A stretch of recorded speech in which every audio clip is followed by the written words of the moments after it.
I was 28 years old with a college degree, a decent job, and a financial life that felt like a hamster wheel. Every Friday, my paycheck would land. By Monday, most of it was gone: rent, groceries, student loans, credit card payments. Rinse and repeat. I wasn't reckless. I didn't party away my money or buy luxury goods. Still, I couldn't breathe financially. I started to wonder if this was just how adulthood worked, always feeling behind, always worried. Rock bottom moment. It was a chilly November morning. My car wouldn't start, and I didn't have the $400 needed for a new alternator. I had $117 in my checking account and $3.47 in a savings account I hadn't touched in months. I sat in that cold car for 45 minutes, not because I thought it would magically start, but because I didn't want to face what was inside, my own denial and exhaustion. That moment was my turning point.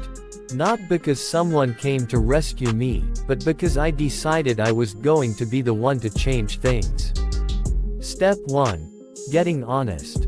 That night, I printed out my last 3 months of bank statements and highlighted every expense. What I found shocked me. $438 per month on food delivery. $297 per month on subscriptions and streaming services. $129 per month in bank and late fees. That's nearly $900 a month going to convenience and disorganization. I was living like I had money, but I was deeply broke. So I made a pact with myself. No more lies, no more lifestyle creep, no more waiting. Step 2. The $100 budget breakthrough. With $117 left, I took $100 and made a new plan. I started a bare bones budget. I prioritized rent, utilities, transportation, bus for now, groceries. That meant no subscriptions, no Starbucks, no impulse Amazon buys. I downloaded a free budgeting app and started tracking every single dollar. The remaining $17, I kept it in cash. That was my emergency fund. It was a joke, but it was my joke. And it symbolized a shift. I was finally taking control. Step 3. Side hustles and snowballs. I realized that cutting expenses was only half the game. I needed to increase income too. So I signed up for DoorDash on weekends, sold old clothes on Poshmark, offered freelance writing gigs on Fiverr, took paid online surveys during lunch breaks. In the first month, I made an extra $612. Every penny went to my credit cards, using the debt snowball method.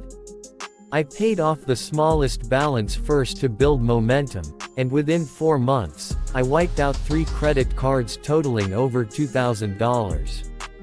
It wasn't glamorous, but I was moving. And for the first time, I felt hope. Step 4. Automating success.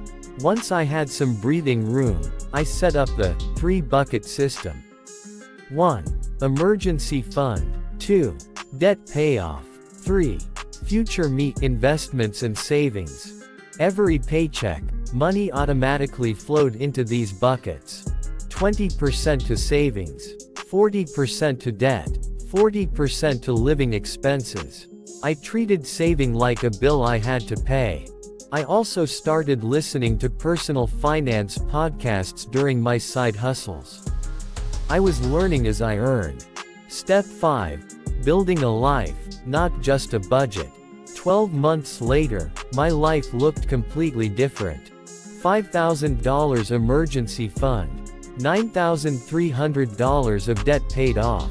Credit score jumped from 562 to 720.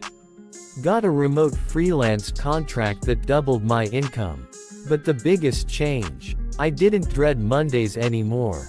I had options. Freedom isn't about being rich. It's about not being owned by money. And for the first time, I felt free. Key lessons from my journey. 1. Start with what you have.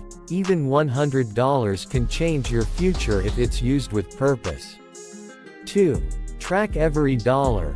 What you don't track, you can't control. 3. Cut with compassion. Don't just slash expenses. Build a lifestyle you can actually stick to. 4. Earn more on the side. There's no shame in hustling for your future. 5. Automate everything. The less willpower needed, the better.